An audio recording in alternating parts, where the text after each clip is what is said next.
bulan Muharram salah satu di antara bulan suci,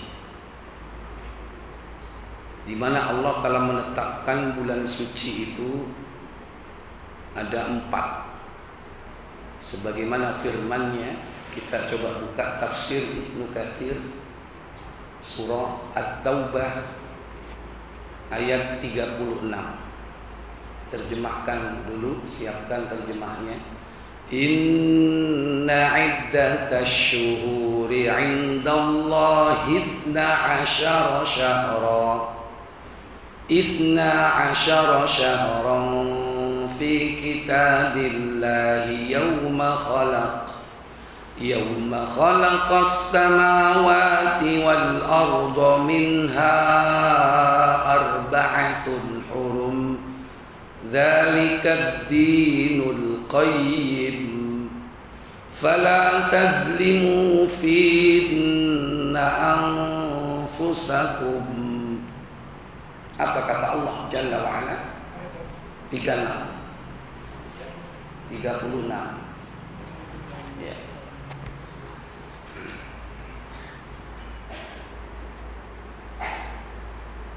Sesungguhnya bilangan bulan pada sisi Allah ialah 12 bulan. Dalam ketetapan Allah di waktu Dia menciptakan langit dan bumi. Di antaranya 4 bulan haram. Iya. Itulah ketetapan agama yang lurus. Baik. Itulah ketetapan agama Allah yang lurus sampai di situ.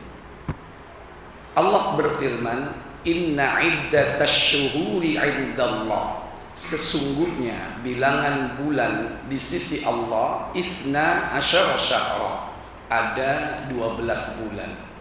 Fi kitabillahi, di dalam ketetapan Allah, yauma khalaqas samawati wal arda, tatkala Allah menciptakan langit dan bumi. Minha arba'atun hurum, di antaranya ada 4 bulan suci. Apa saja 4 bulan suci itu? Baik, kita baca tafsirnya. Imam Ahmad meriwayatkan, ya, Imam Ahmad meriwayatkan. Imam Ahmad berkata, apa katanya? Ismail meriwayatkan kepada kami, Ayub mengabarkan kepada kami, Muhammad ibn Sirin memberitahu kami dari Abi Bakrah bahwa Nabi SAW menyampaikan khutbah pada saat haji seraya bersabda. Apa sabda beliau? Ketahuilah bahwa zaman berputar seperti keadaannya pada saat Allah menciptakan langit dan bumi. Ya, jadi zaman itu tidak berubah. Inna zaman istadara mundu khalaqas samawati wal arda. Zaman itu berputar sejak Allah menciptakan langit dan bumi sampai hari ini, tidak ada perubahan. Maka teori-teori apapun tentang alam semesta terbantah dengan ayat ini, dengan hadis ini. Kemudian 1 tahun terdiri dari 12 bulan. 4 diantaranya adalah bulan-bulan suci, 3 berurutan, Dzulqa'dah, Dzulhijjah, dan Muharram. Salasatun mutawaliyat, dari 4 bulan itu 3 berurutan. Bulan 11 Dzulqa'dah, 12 Dzulhijjah, kemudian bulan pertama Muharram. Sekarang termasuk atau tidak? Masuk. Kemudian serta Rajab Mudhar yang berada di antara Jumadi dan Sya'ban. Ya. Kemudian langsung melompat ke 3 alinea, 3 berurutan, 3 paragraf langsung.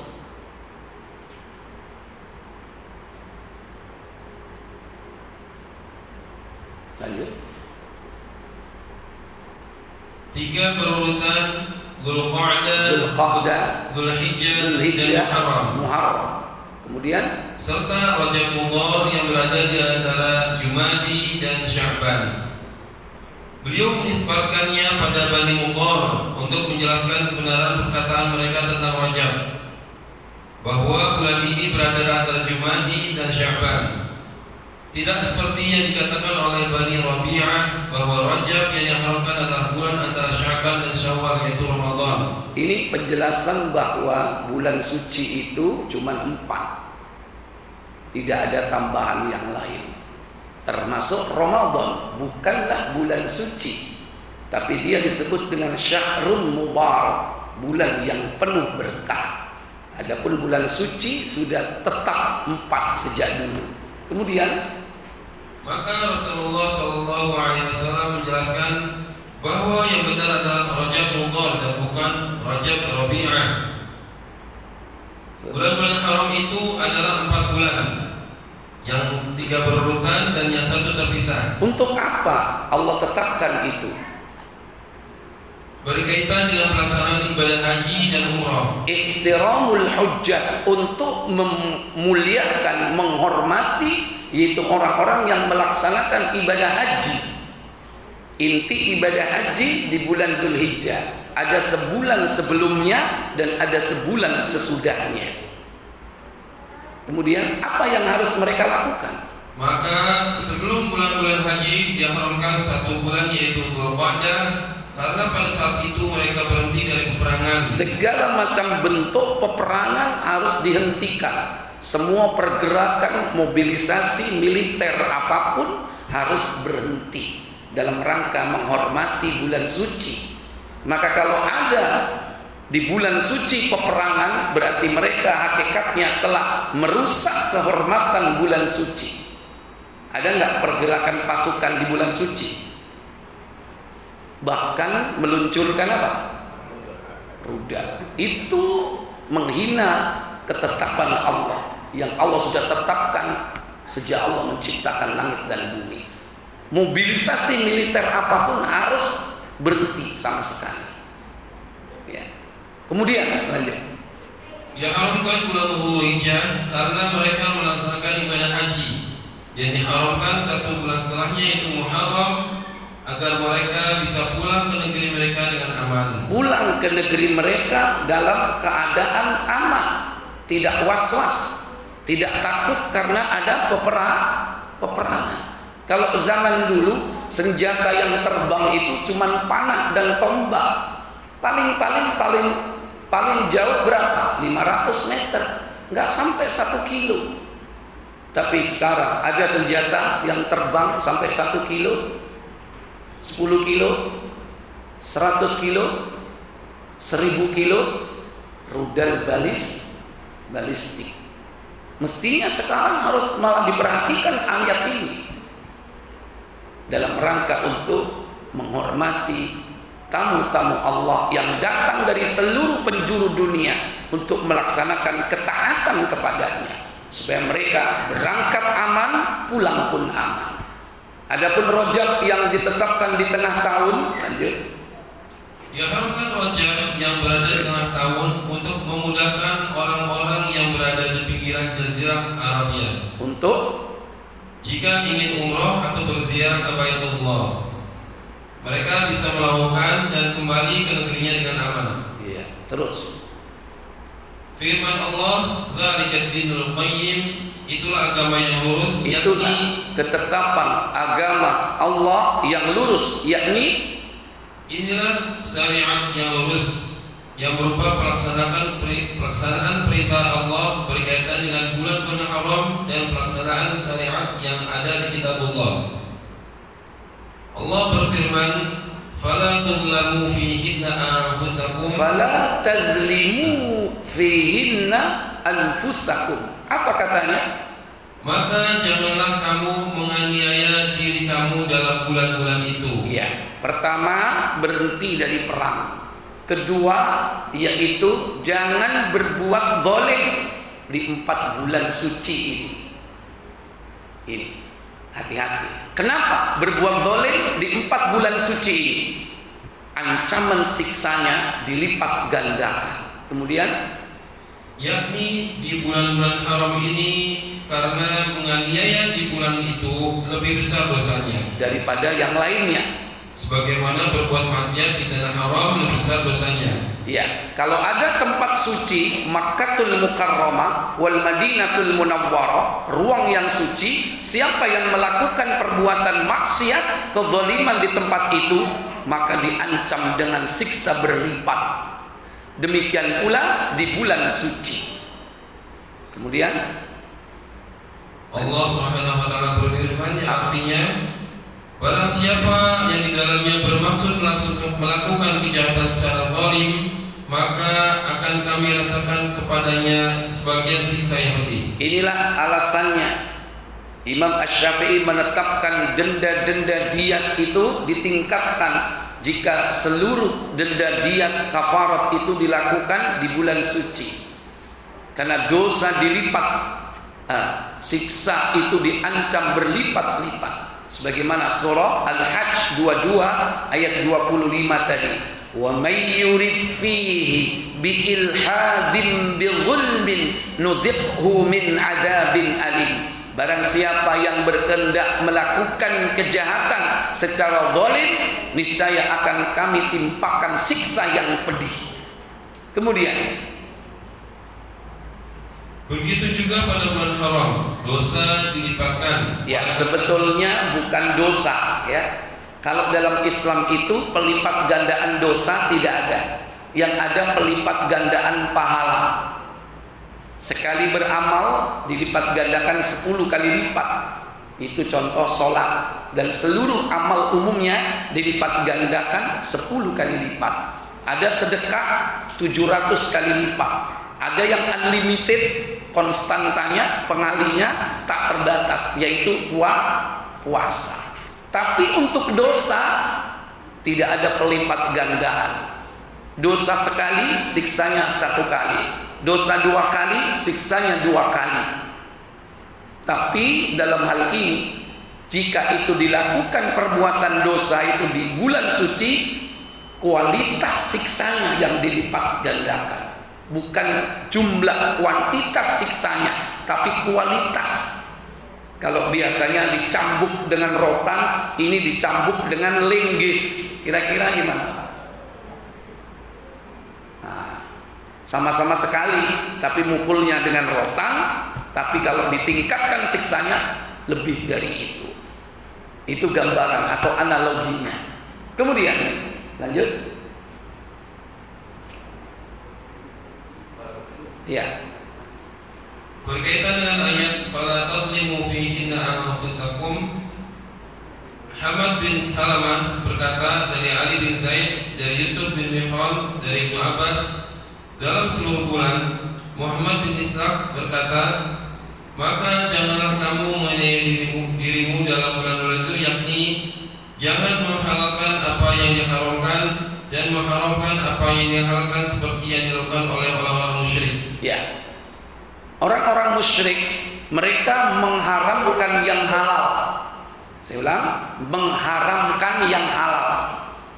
Jadi di 4 bulan di bulan suci ini jangan kalian mengharamkan apa yang dihalalkan.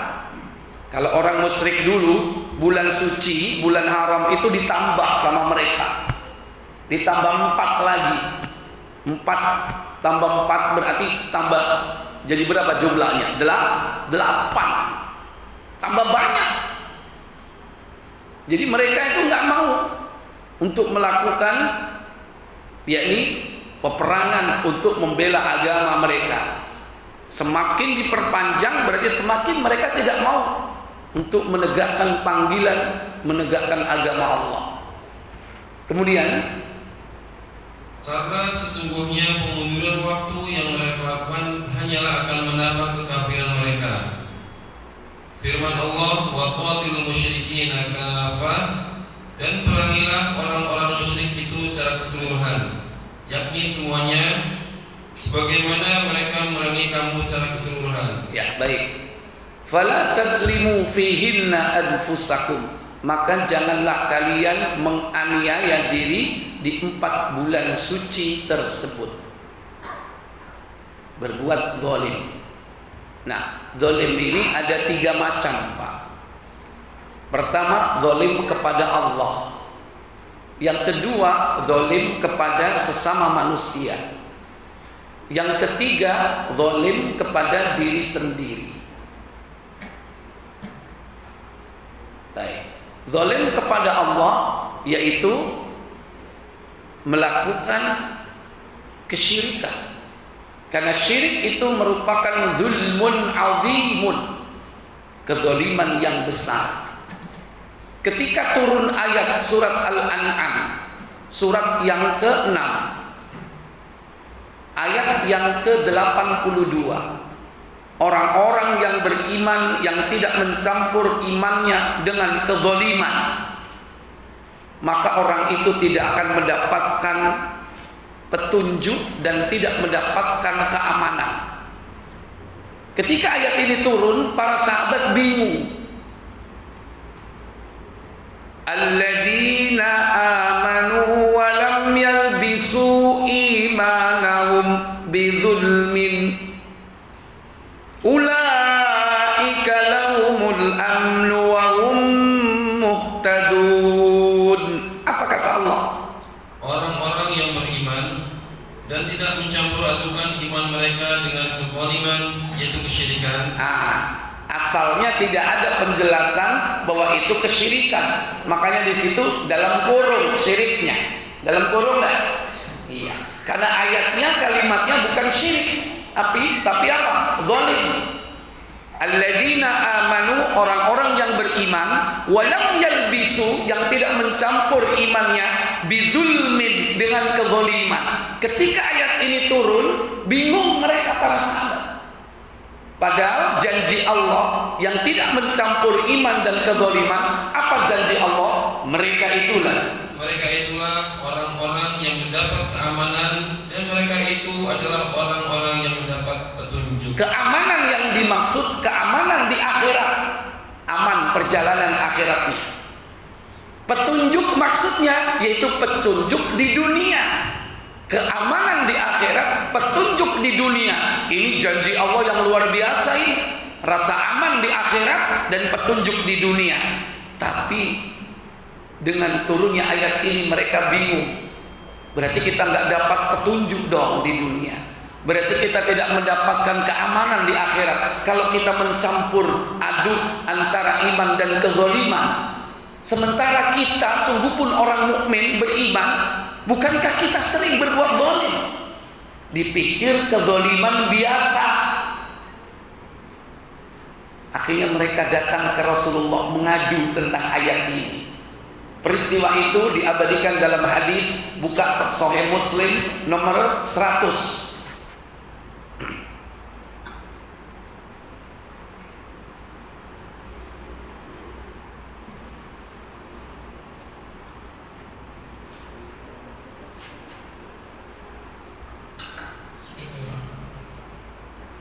Dari Abdullah radhiyallahu anhu, katanya, setelah turun ayat orang-orang yang beriman dan tidak mencampur adukan iman mereka dengan penganiayaan dalam kurung hingga akhir ayat, maka para sahabat merasa sukar memahami maksud ayat itu. Mereka sukar memahami maksud ayat ini. Oleh karenanya, karena itu mereka bertanya kepada Rasulullah SAW. apa pertanyaannya? Siapakah di antara kami yang tidak pernah menganiaya dirinya? Siapa sih di antara kita yang tidak pernah berbuat zalim, yang tidak pernah menganiaya diri? Kalau begitu, menurut ayat ini kita tidak mendapatkan petunjuk dan keamanan. Apa jawab Rasulullah? Jawab Rasulullah SAW, bukan begitu. Bukan begitu maksud ayat itu. Tapi maksudnya ialah sebagaimana diajarkan Luqman kepada anaknya. Maksud daripada ayat itu adalah sebagaimana diajarkan Luqman kepada anaknya. Yaitu buka surat Luqman, surat 31 ayat 13. Inilah yang diajarkan Luqman kepada anaknya. Wa il qala Luqman li banihi wa huwa ya'idhu ya bunayya la tusyrik billah inna syirka la zulmun azim. Apa katanya? Dan ingatlah ketika Luqman berkata kepada anaknya. Kapan? Di waktu ia memberi pelajaran kepadanya. Apa isinya? Hai anakku, Ya bunayya, janganlah kamu mempersekutukan Allah. la tusyrik billah. Sesungguhnya mempersekutukan Allah adalah benar-benar kezaliman yang besar. Inna syirka la zulmun azim. Sesungguhnya kesyirikan itu adalah zulmun azim, kezaliman yang besar. Ingat, syirik merupakan kezaliman yang besar. Padahal kita dilarang di 4 bulan suci, fala tazlimu fihinna anfusakum. Jangan kau mendolimi dirimu di bulan suci ini. Malah 1 surah ngumbah keris. Syirik gak? Bulan apa ini? Bulan suci gak? Larung saji ke laut. Itu kesyirikan dilakukan justru di bulan Muharram, di bulan suci. Belum ritual-ritual yang lain. Karena ini percampuran keyakinan, mulai dari animisme, dinamisme, Hindu, Buddha, kejawen. Orang mengatakan, oh ini percampuran akulturasi budaya. Tapi ingat, masalahnya kesyirikan ini yang dilakukan. Masing-masing negeri, daerah, suku punya itu. Yang menurut mereka bahasanya yaitu kearifan. Kearifan apa?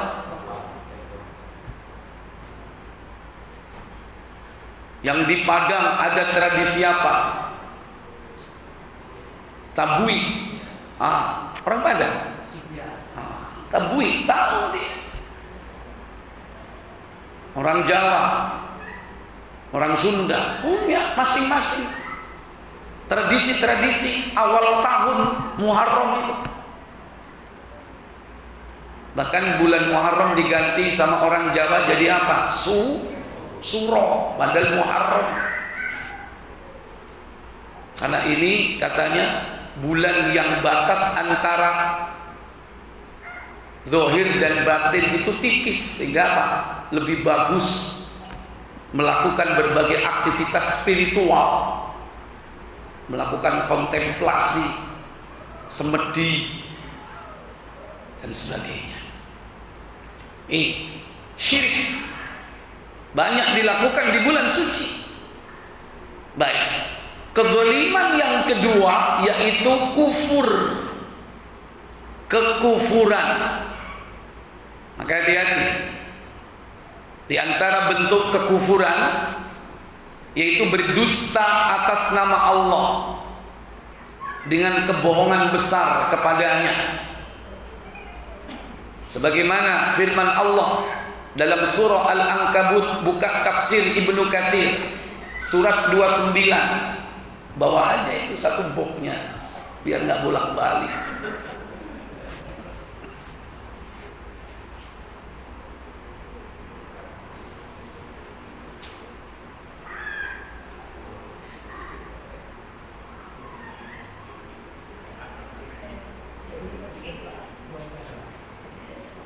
Surat 29 Al-Ankabut ayat 68. Pak Bayu siapin terjemahnya dulu. 2968. Wa man azlamu mimman iftara 'ala Allahi kadziban aw kadzdzaba bil haqqi lamma jaa'a alaysa fi jahannama mathwal lil kafirin. Apa kata Allah? Dan siapakah yang lebih zalim daripada orang-orang yang mengada-ngadakan kedustaan terhadap Allah atau mendustakan yang hak tatkala yang hak itu datang kepadanya? Bukankah dalam neraka jahanam itu ada tempat bagi orang-orang yang kafir? Wa man azlamu, siapa lagi yang lebih zalim? Zalim mimman iftara 'ala Allahi kadziban, daripada orang-orang yang mendustakan, yakni berbuat kedustaan atas nama Allah dengan kebohongan besar, au kadzdzaba bil haqq, atau mendustakan kebenaran tatkala datang kepada mereka. Maka akhir dari ayat itu dikatakan alaysa fi jahannam, bukankah di dalam neraka jahanam maswal lil kafirin, terdapat tempat kembali bagi orang-orang kafir.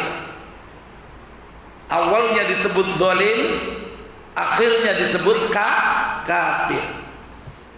Maka kezaliman yang kedua ini adalah kekufuran. Apa perilaku mereka? Berdusta kepada Allah dengan kebohongan besar.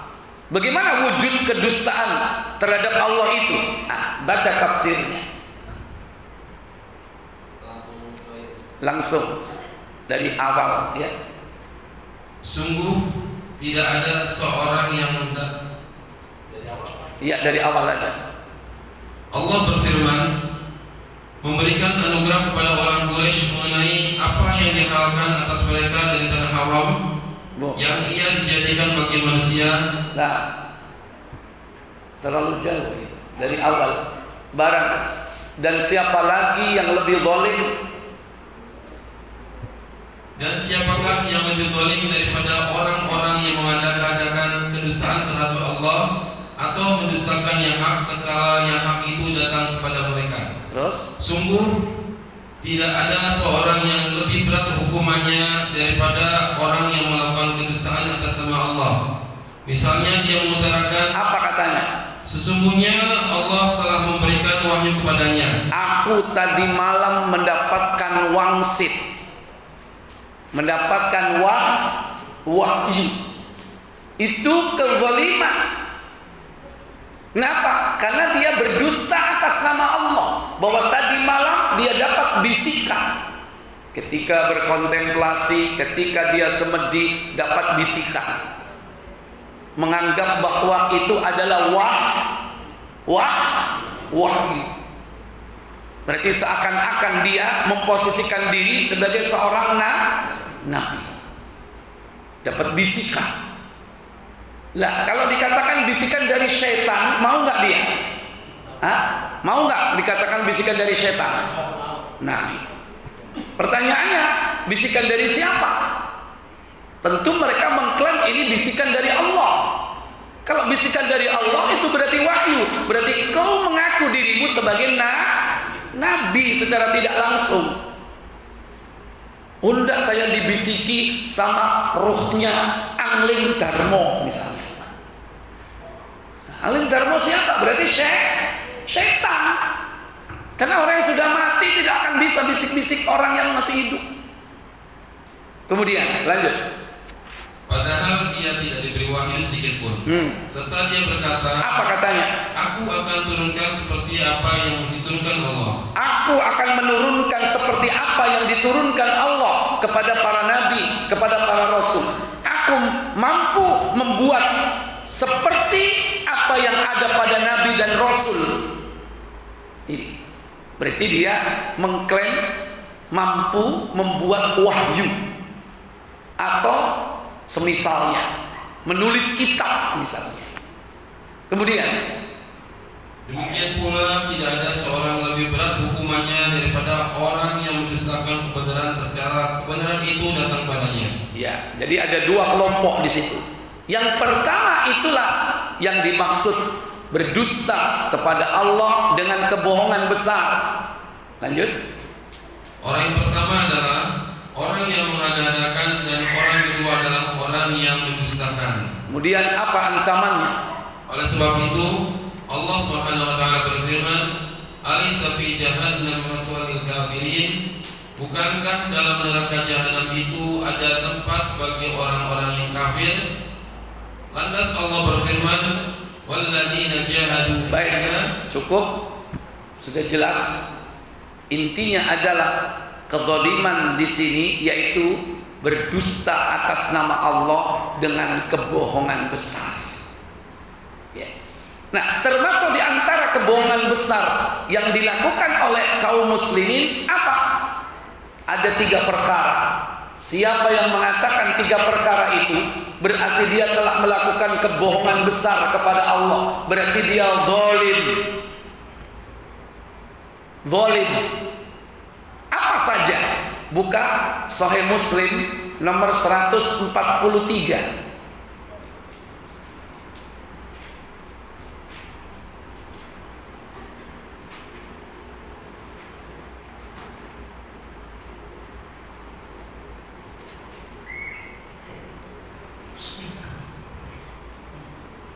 Dari Mas'ud radhiyallahu anhu katanya, pada suatu waktu ketika aku duduk dekat Aisyah radhiyallahu anha, dia berkata, apa katanya?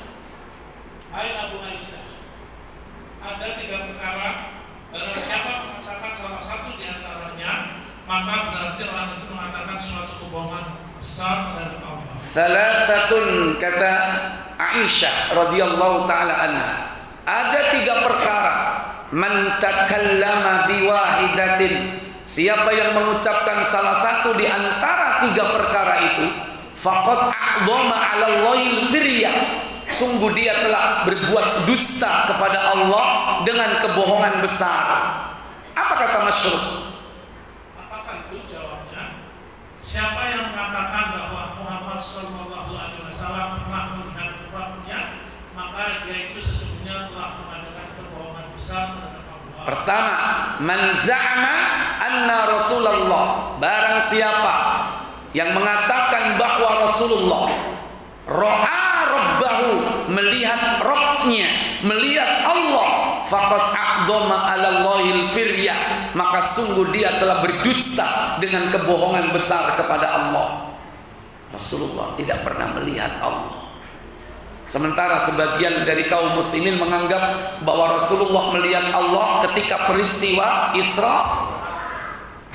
Zalim orang yang mengatakan seperti itu.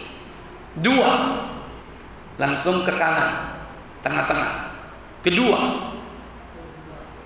orang yang mengatakan bahwa Rasulullah SAW menyembunyikan sesuatu ayat dari kitab Allah yang tidak disampaikannya, maka orang itu sesungguhnya telah berbuat kebohongan besar terhadap Allah. yang kedua, man za'ama, siapa yang mengatakan annahu, bahwasanya Rasulullah sallallahu alaihi wasallam katama syai'an fi kitabillah, menyembunyikan sesuatu dari kitab Allah, dari Al-Qur'an, tidak disampaikan kepada umatnya. Orang yang mengatakan dan meyakini seperti itu sungguh berdusta kepada Allah dengan kebohongan besar, zalim.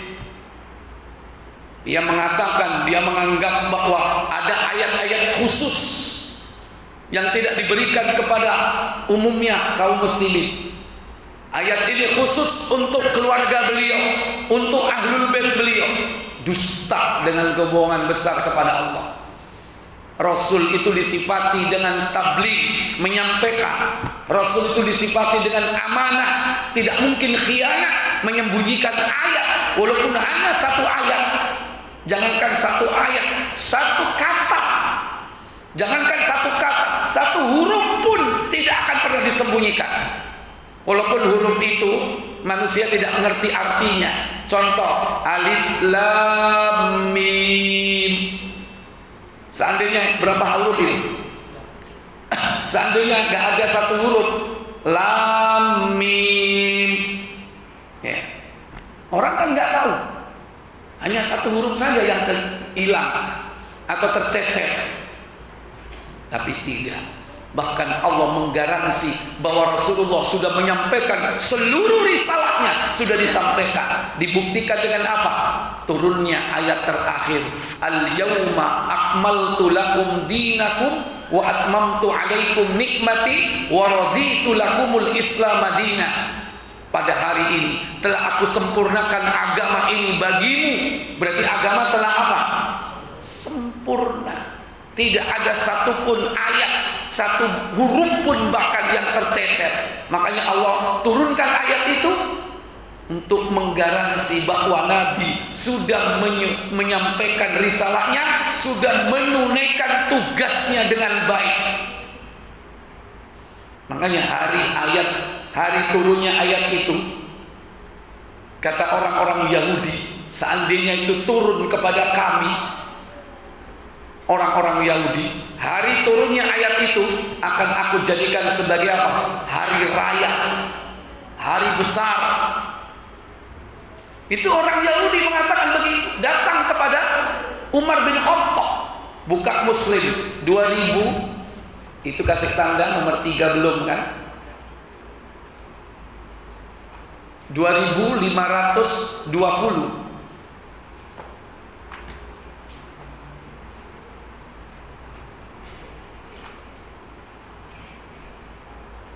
Ya. Iya, ayat terakhir turun.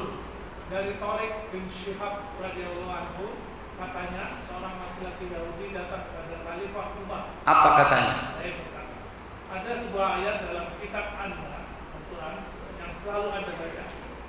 Seandainya ayat itu turun pada kami kaum Yahudi, niscaya kami jadikan hari turun ayat itu sebagai hari besar kami. Ya Umar katanya, ayatun, ada satu ayat fi kitabik, di dalam kitabmu Al-Quran, lau nazalat alaina ma'syarul yahud, sekiranya ayat itu turun kepada kami orang-orang Yahudi, latakhadnahu aidan, niscaya hari turunnya ayat itu aku jadikan sebagai hari raya.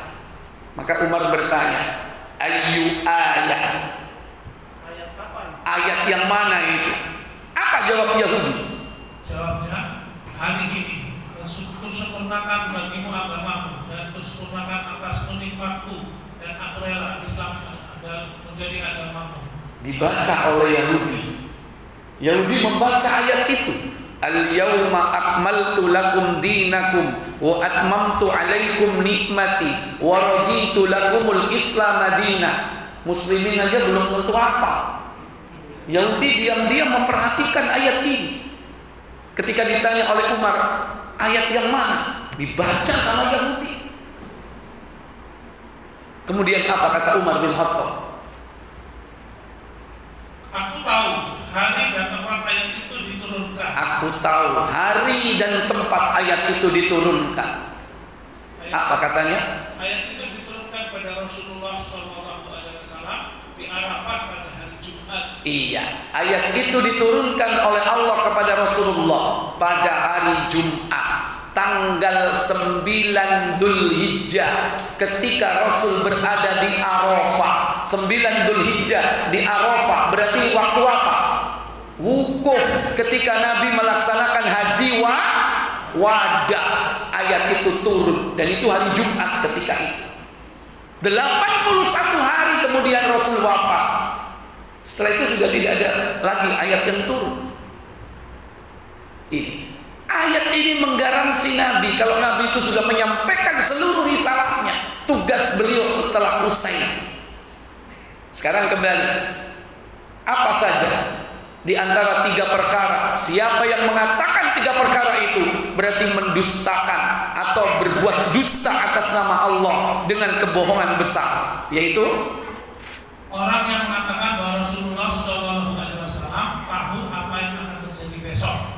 Orang itu sungguh-sungguh telah mengadakan suatu kebohongan besar terhadap Allah. Yang ketiga, man za'ama annahu, siapa yang mengatakan bahwasanya Rasulullah sallallahu alaihi wasallam yukhbiru ma yakunu fi ghadin, yaitu mengabarkan tentang perkara gaib yang akan terjadi besok. Faqad a'dama 'ala Allahil firyah, sungguh orang itu telah berdusta dengan kebohongan besar kepada Allah. Rasul itu tidak tahu perkara yang gaib kalau tidak diberitahu oleh yang maha gaib. Siapa? Allah. Rasul itu tahu perkara gaib setelah diberitahu oleh Allah.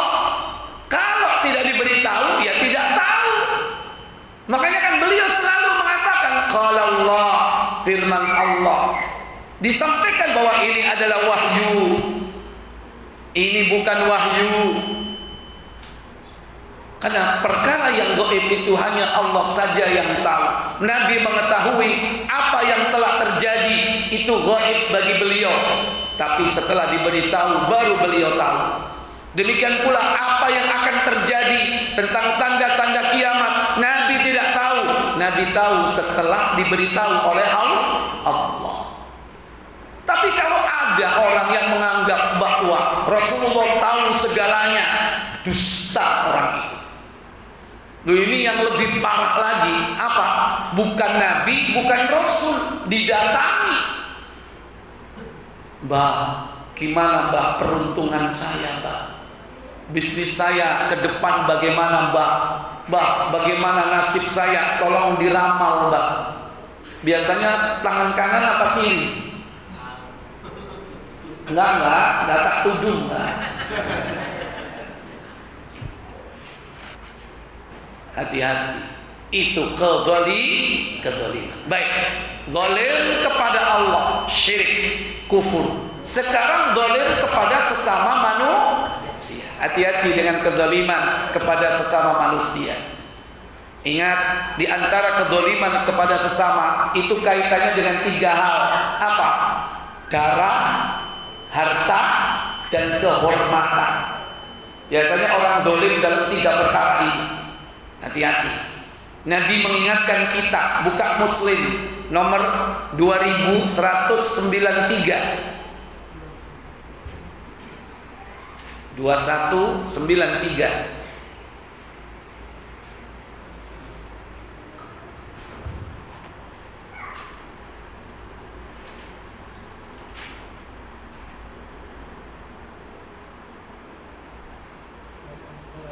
Silakan.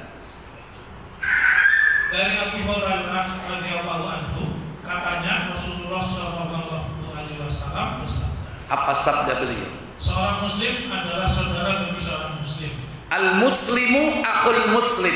Seorang muslim itu saudara bagi muslim yang lain. Oleh karenanya, Maka itu janganlah menganiaya. fala yazlimuhu, jangan menganiayanya, mendoliminya. 2, Jangan membiarkannya teraniaya. wala yakhduluhu, jangan membiarkan dia teraniaya. 3, Dan jangan menghinanya. wala yahkiruhu, jangan menghinanya. Itu kezaliman, menghina saudara sesama muslim. Kamu ini orang melarat aja banyak gaya. Menghina enggak? Menghina. Kemudian yang berikutnya, Takwa tempatnya di sini. at-taqwa hahuna. Takwa itu letaknya di sini. Sambil menunjuk kemana? Ke dadanya 3 kali. Sambil Nabi menunjuk ke dadanya sebanyak 3 kali. Alangkah besar dosanya. Alangkah besar dosanya menghina saudaranya sesama muslim. Setiap muslim haram menumpahkan darah saudaranya sesama muslim, haram merampas hartanya, dan haram mencemarkan kehormatan atau nama baiknya. Kullul muslim alal muslim haramun. Setiap muslim yang satu dengan muslim yang lain haram. Apa arti haram? Haram. Masjidil Haram, masjid suci. Arti haram itu suci. Antara muslim yang satu dengan muslim yang lain haram. Apa itu? Ada kesucian yang harus dijaga. Apa yang suci? Damuhu, suci darahnya. Maksudnya tidak boleh ditumpahkan, apalagi sampai mati. Tumpah sedikit aja nggak boleh.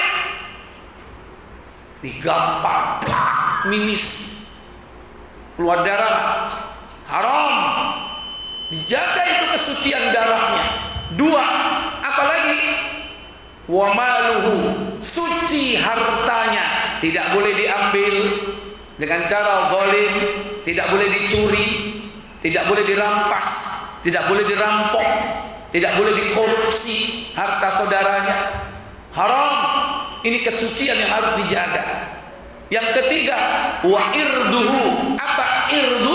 Yaitu kehormatannya, nama baiknya, citra dirinya tidak boleh dihancurkan, tidak boleh dijatuhkan.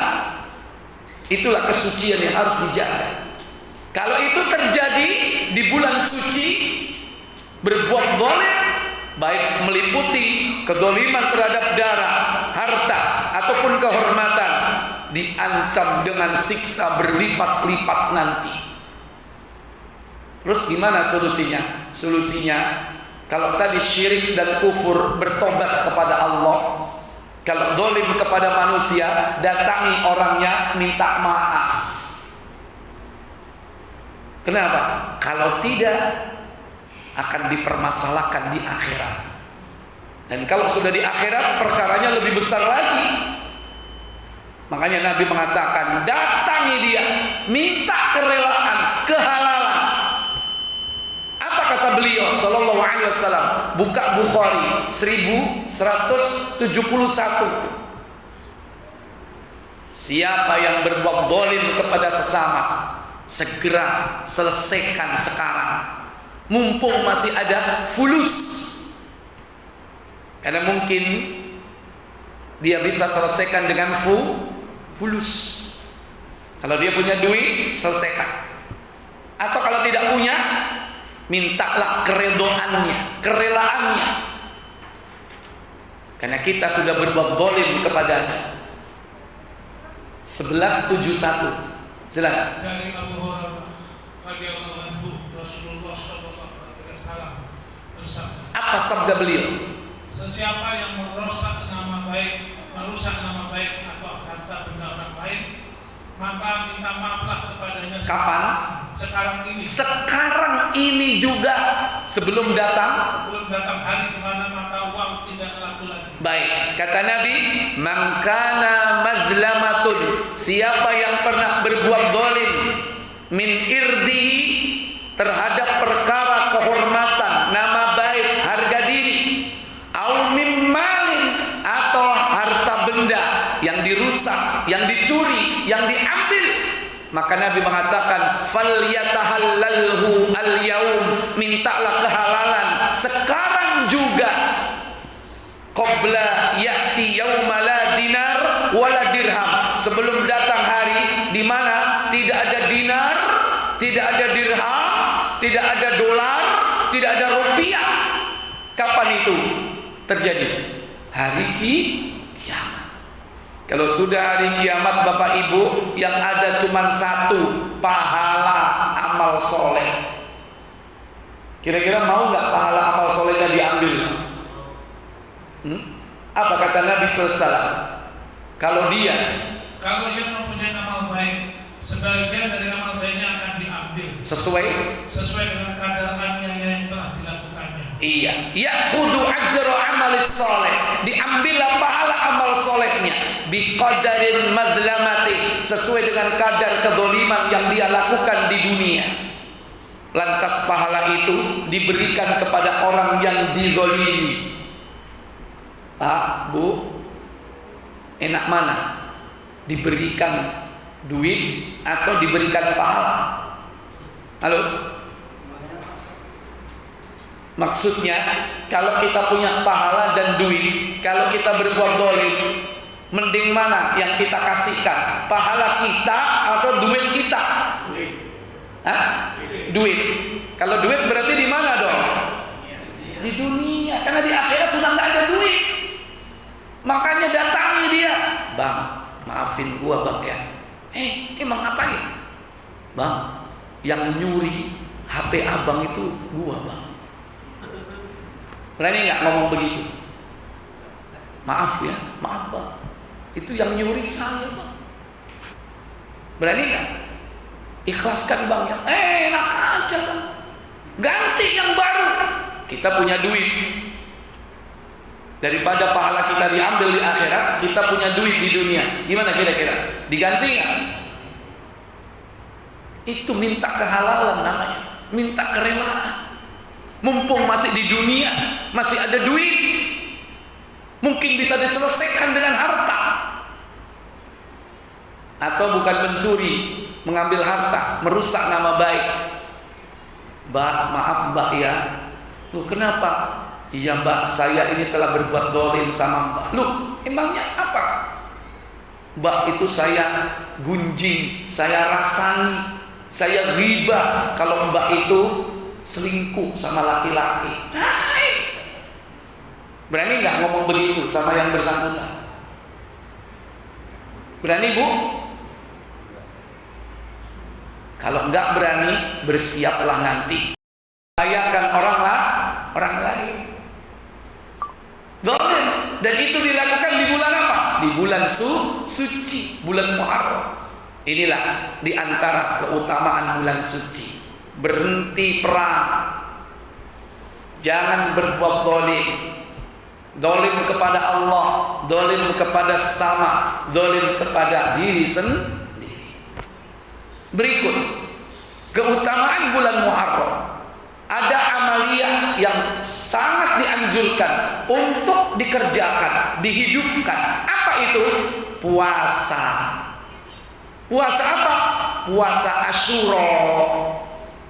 Dan itulah puasa yang biasa dilakukan oleh Rasulullah sallallahu alaihi wasallam selama hidup beliau. Beliau itu sering berpuasa.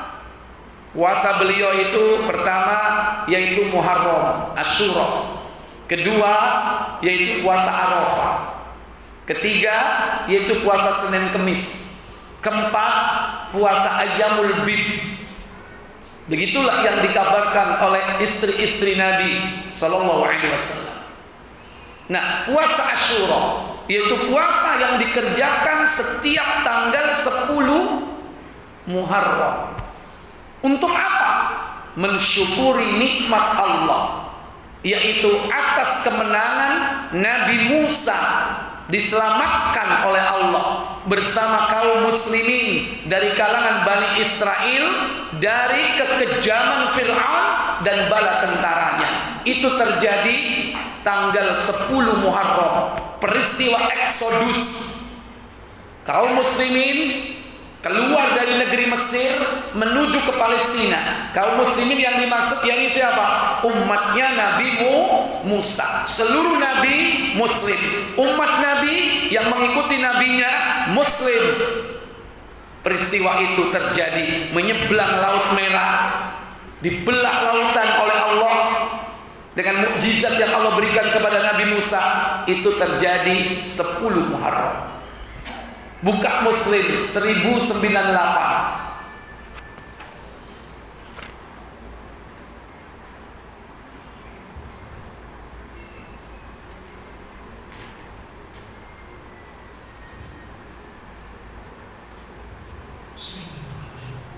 Dari Ibnu Abbas radhiyallahu anhu katanya, ketika Rasulullah sallallahu alaihi wasallam belum lama tiba di Madinah. Beliau setelah hijrah di Madinah, nggak lama.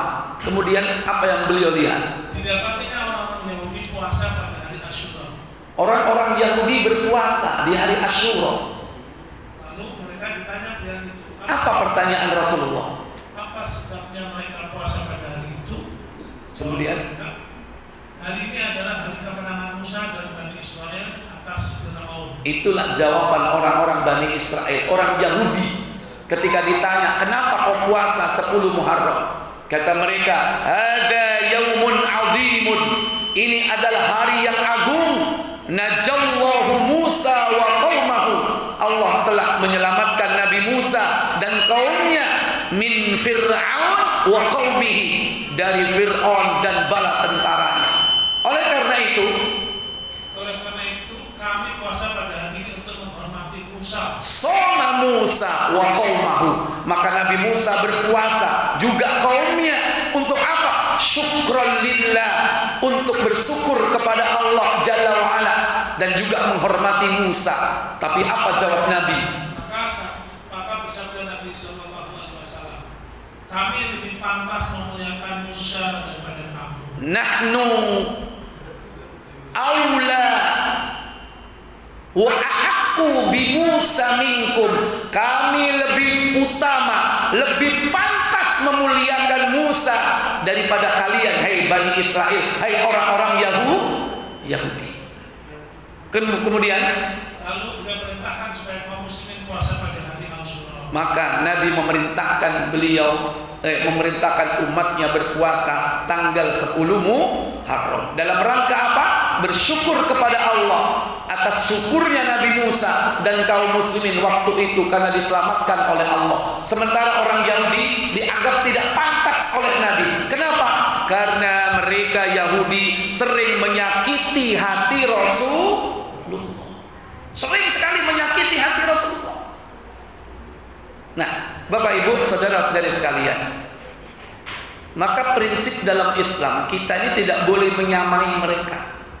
Kalau orang Yahudi itu puasa, kita pun puasa, akhirnya sama. Bagaimana cara membedakan kita dengan mereka? Karena prinsip dalam Islam itu khaliful Yahud menyelisihi Yahudi, khalifun Nasara menyelisihi Nasara, wal Majus orang-orang musyrik Majusi. Oleh karena itu Nabi SAW menetapkan agar kita menyelisihi mereka dengan berpuasa sehari sebelumnya, yaitu hari Tasu'a, hari ke-9. Buka Muslim 1103 1103. Dari Abdullah bin Abbas radhiyallahu anhu, dia menceritakan bahwa ketika Rasulullah SAW puasa pada Rasulullah 10 malam dan memerintahkan kaum muslimin supaya puasa pada supaya puasa, para sahabat berkata, hari ini adalah hari raya orang-orang Yahudi dan Nasrani. Lalu Rasulullah SAW bersabda, apa sabda beliau? apabila masih menyaksikan tahun yang akan datang, insya Allah kita puasa pada tanggal 9 Muharram. Iya, Nabi menetapkan idza kana amul muqbil, jika kita nanti tahun depan berjumpa lagi dengan Muharram, sumna yaumat tasi, insyaallah kita akan berpuasa pada hari ke-9. Tapi apa yang terjadi tahun depan? Apa kata Ibnu Abbas? Kata Abdullah selanjutnya, ternyata tahun depan beliau sudah wafat. Iya, ternyata tahun depan beliau sudah wafat. Beliau melaksanakan puasa ke-9 atau tidak? Tidak. Tapi sungguh pun demikian, Nabi sudah menetapkannya. Inilah yang disebut dengan takrir. Karena dalam Islam sunnah itu ada 3. Qauliyah, perkataan Nabi. Fi'liyah, perbuatan Nabi. Takririyah, ketetapan Nabi. Sekalipun Nabi tidak melakukannya, tapi Nabi sudah menetapkannya. Maka para sahabat pun melaksanakan apa yang sudah ditetapkan Nabi, puasa Tasu'a, yaitu tanggal 9 Muharram. Maka nanti insya Allah kita akan puasa di bulan Muharram ini tanggal 9 dan tanggal 10. Dan inilah puasa yang terbaik setelah Ramadan. Kenapa? Nabi mengatakan afdhalus siyam ba'da Ramadan siyamu syahrullahi al-Muharram. Sebaik-baik puasa setelah Ramadan yaitu puasa di bulan Allah yang bernama Al-Muharram. Sebagaimana wa afdhalus shalah ba'dal fariidhah salatul lail, sebaik-baik salat setelah salat fardu yaitu salat malam. Kemudian sebagian para ulama membolehkan kalau tanggal 9 kita tidak mampu dalam rangka menyelisih orang Yahudi, maka kita diperbolehkan puasa yaitu tanggal 10 dan hari sesudahnya yaitu tanggal 11. Itu didasarkan atas fatwa para ulama. Inilah keutamaan atau hal-hal yang berkaitan dengan bulan Muharram. Ingat, jangan berbuat zalim dan hidupkan bulan Muharram dengan ibadah. Salah satu ibadah yang utama yaitu puasa di bulan Muharram. Baik, mungkin ini yang bisa saya sampaikan. Semoga bermanfaat. Wa akhiru da'wana walhamdulillahi rabbil alamin. Wassalamualaikum warahmatullahi wabarakatuh. Ada pertanyaan? Silakan.